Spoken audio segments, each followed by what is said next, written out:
আমাদের লালন মেলা যে অস্বীকার করুক, এটা অস্বীকার করার কিছু নাই স্যার।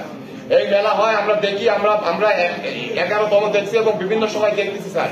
আমাদের কথা যে আমরা মাদকের পক্ষে না, আমরা চাচ্ছি যে মাদকের বিপক্ষে, কিন্তু এটা তো সিস্টেমেটিক করতে হবে। যারা সাধু সন্ন্যাসী, যারা ঘর বাড়ি ত্যাগ করেছে, তাদের জন্য কি স্যার? স্যার তাদের তো আমরা তো সংশোধন করবো, তারা আমাদের ইসলামের পথে দাওয়াত দেবো, শান্তির পথে দাওয়াত দেবো। আপনার নাম কি? স্যার আমার নাম মুস্তাফিজুর রহমান। মুস্তাফিজুর রহমান। জি স্যার। আপনি মাদকের কথা বলতেছেন তো ডিস্ট্রিক্ট ম্যাজিস্ট্রেটের সামনে বসে। স্যার এটা তো আমাদের আলোচনা হবে স্যার। এটা যে কত বড় ধৃষ্টতা, ঠিক আছে? আপনি বুঝতে পারছেন? আপনি কি অ্যাডভোকেট? জি স্যার। এটা গণতান্ত্রিক দেশে নেবেন না। আপনি কিসের অ্যাডভোকেটই করছেন? স্যার আমি সিটাং ইউনিভার্সিটি থেকে পড়াশোনা করছি, এলএলবি এলএলএম। আপনি জানেন না যে ডিস্ট্রিক্ট ম্যাজিস্ট্রেটের সামনে বসে আপনি একটা গুরুতর বিষয় কথা বলতেছেন? এইটুকু সেন্সও আপনার নাই? হ্যাঁ,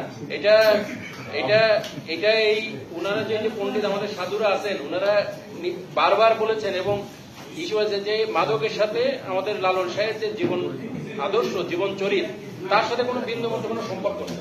আপনি সেটার আবার সাফাই গাইতেছেন এখানে বসে বসে। না না, আমি সাফাই না স্যার, আমার ব্যাখ্যাটা আপনি ভুল বুঝতেছেন হয়তো।